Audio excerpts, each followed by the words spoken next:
December 2016 is always a year I look back on and remember Christmas for the wrong reasons, and I just want to share my story with you. It was a cold December night as usual where I lived. It was around a week before Christmas. I live in an area that, let's just say, used to be nice, but had gone downhill over the years, and our street consisted of empty or abandoned houses, with a lot of residents having moved from the area. I lived with my wife and 7-year-old daughter. It was a Sunday evening, and as mentioned, a week before Christmas. We always enjoyed the holidays. It was my wife and daughter's favorite holiday throughout the year. We had decided to settle in and watch a Christmas film, getting into the festive mood. We chose one of my daughter's favorites, Elf. It was nearing 10 p.m. and we were halfway through the film when I thought I heard something outside. It sounded like a loud bang, like something slamming. I walked over to the window and looked out front and peered into the snowy street. I couldn't see anything apart from a red car situated across the street, parked on the road at the house across, which was abandoned. Nobody lived there. As I looked, I noticed a hooded figure at the back of the car as he slammed the trunk down.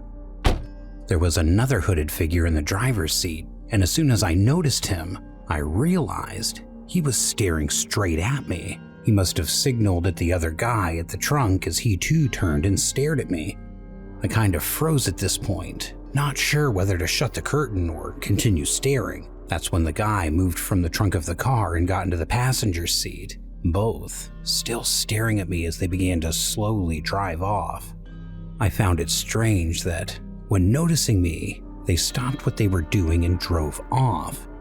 But I didn't really think anything of it. I thought maybe they'd pulled over to sort something out in the trunk that was moving around or something. The street was quiet, but it did have the occasional car passing through. So, joining my wife and my daughter and getting back into the film, I soon forgot about it. Later that night, after tucking our daughter into bed, my wife and I had a few drinks before heading to bed ourselves, with it nearing 1 a.m. I was soon asleep when my head hit the pillow, but being a light sleeper, I was soon awoken to what sounded like the faint sound of smashing glass. Again, it sounded like it was from outside. I got up to look out the window, scanning the area, but between the light snow falling, this time I couldn't really see anything out of the ordinary. No people, no cars, just the empty street. But I did check all around the house before heading back to bed just to make sure, as I swore I heard something smash. Feeling satisfied after checking everywhere, I headed back to bed. But that wasn't the last time I woke. It was now near 3 a.m., and I was awoken to the sound of my wife's panicking voice and her shaking me.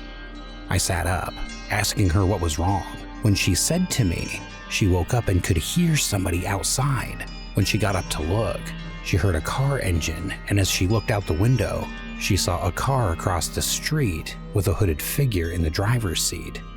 As she watched, she could see multicolored lights flickering from the window in the abandoned house across the street. It was then she freaked out, as she told me she saw another hooded figure walking back down our drive from the side of our house. My stomach churned when she told me this, as I got up and rushed over to the window. There was no one there, and no car. I turned and asked her what color the car was. She told me it was red. I knew in my gut it was the same car and people from earlier that night. As I looked out back, I too could see the flickering lights from the house across the street. I knew those people were up to something.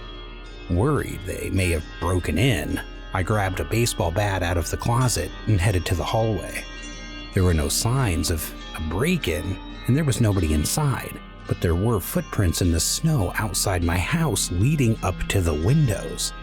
I headed back to the room to get changed and put on some shoes. I told my wife to stay put and keep a lookout, whilst I went across the street to check things out. She wasn't too fond of the idea, but we needed to know why they were on our property, looking through our windows.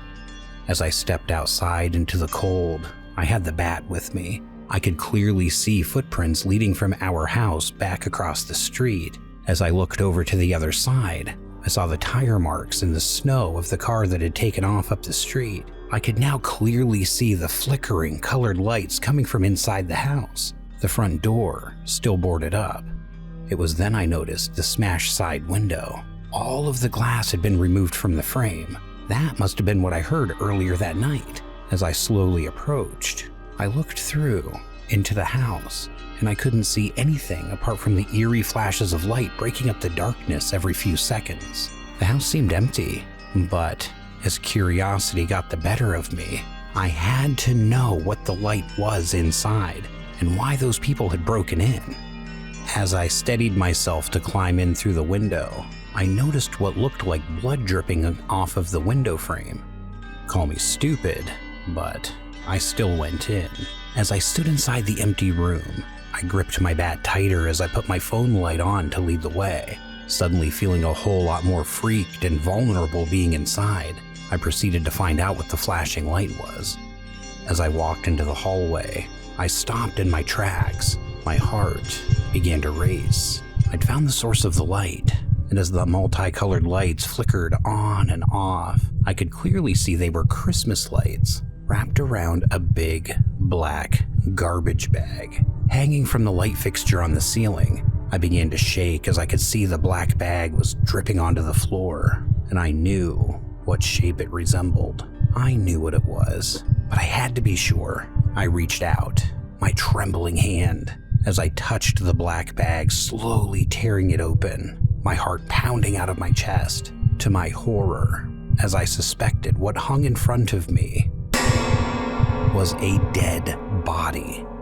I'd ripped open the bag to be met with the sight of a man's cold purple face and lifeless eyes. I'd seen enough and was scared shitless, suddenly feeling like I wasn't alone anymore. I ran to the back window and across the street to my house, calling the police immediately. I told them what had happened that night and what I'd found. They said they would send a unit to the scene. I tried to call my wife as we waited. Luckily, my daughter slept right through it all. The shocking thing with it being a rundown area was that the cops took ages to arrive. But when they did, I told them everything I knew about the red car and the hooded figures. I couldn't give them a plate number or a facial description, sadly, as I never saw any. The house was roped off as a crime scene, and after the investigation and an autopsy, it was found the man had been killed from a stab wound before being strung up. It was thought to be a gang and drug-related crime, but no suspects were ever apprehended, and the crime was soon to be brushed aside, like so many others. Thankfully, we don't live on that side of town anymore. After that, I wanted my family out of there, but I still think back to that Christmas and get chills, thinking about the man's family being told the news of his murder, and wondering why they had come up to my window that night, maybe to see if I was still awake after they saw me staring at them the first time. I hope to never experience anything like that again. It sure was one crazy Christmas that I will sadly never forget.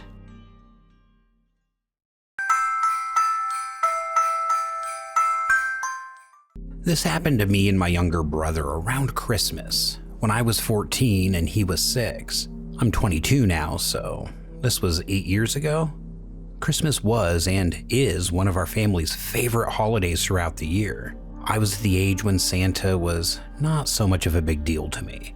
But for my brother, he was at the age where he was fascinated by Santa and so excited by the thought of him delivering our presents at Christmas. As we did every year, my mother and father took us all to the local mall so we could experience the festive season and get in the spirit, whilst they bought last-minute Christmas presents. While they shopped, my brother and I would usually play with the toys in the stores and go get a hot chocolate.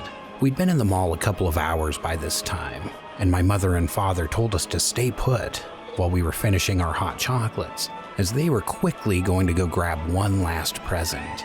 And that present would end up being for my brother, so they didn't want him to see it.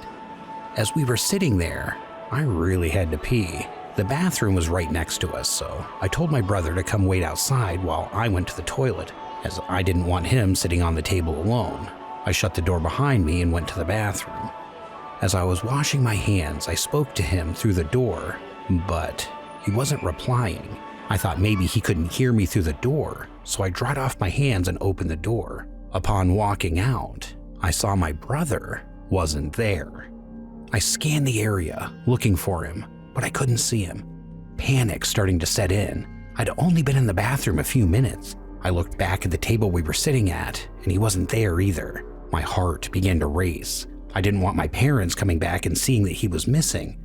As I ran to the entrance of the food court, to my relief, my eyes finally met the sight of my brother's green jacket. He was across from me on the other side of the mall, talking to a Santa.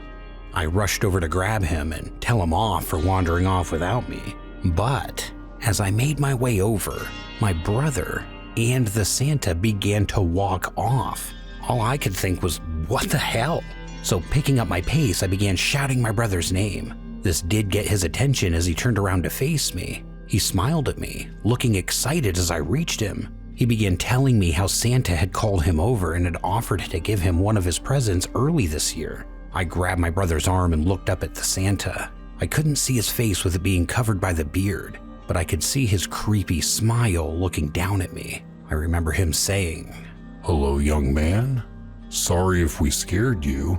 We were just going to get your brother his present. You can come too, and we can get yours." Oh, my skin crawled when his creepy voice spoke. I got an overwhelming sensation of fear built in my stomach. I knew this man had no presents, and I was sure he was no Santa. I replied, telling him no, and that we had to go to our parents who were looking for us. As I went to pull my brother away, it was then the Santa had subtly grabbed the back of my brother's jacket so we couldn't walk away. I looked up at him and could see the anger now in his bagged eyes as he stared at me. "It won't take long. Your brother wants his present. Your parents aren't over there. Come on. We'll be quick. It's just outside." As he spoke, I pulled at my brother as I raised my voice and demanded he let go. At this point, my brother began to cry and my heart was racing. It was then I heard my mom's voice calling over to me. I looked back and could see my parents looking over at us from where we were supposed to be sitting. They began to rush over, concern on their faces. As I looked back, the man dressed as Santa had disappeared. He'd sped off into the crowds. I told my parents what had happened and about the Santa. They were furious. My dad searching around and going to report it to security. They were not so much as mad at me, but with that disgusting creep clearly trying to lure my brother.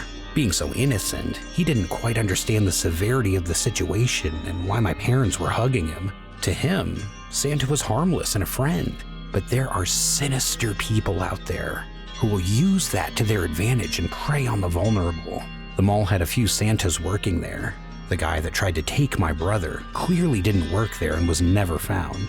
He obviously blended in, and when he saw my parents, he must have just left the mall property altogether. Just to think, I only went to the bathroom for a minute, and that's all the longer it took.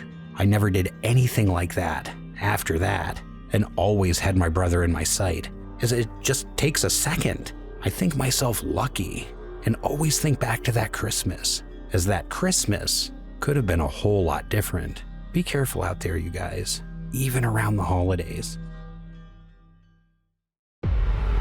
Just a quick one, guys. Thank you for listening. I hope you enjoyed these disturbing stories. Why don't you comment down below which one would have terrified you the most if it were you in that situation?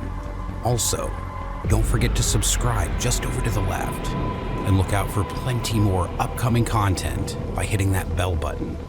If you can, like, comment, and share. It really helps us out, and I really appreciate it a lot, you guys. Let us know what story subjects you'd be interested in hearing soon in upcoming videos. And thanks again. Take care out there, and remember, fear lies within.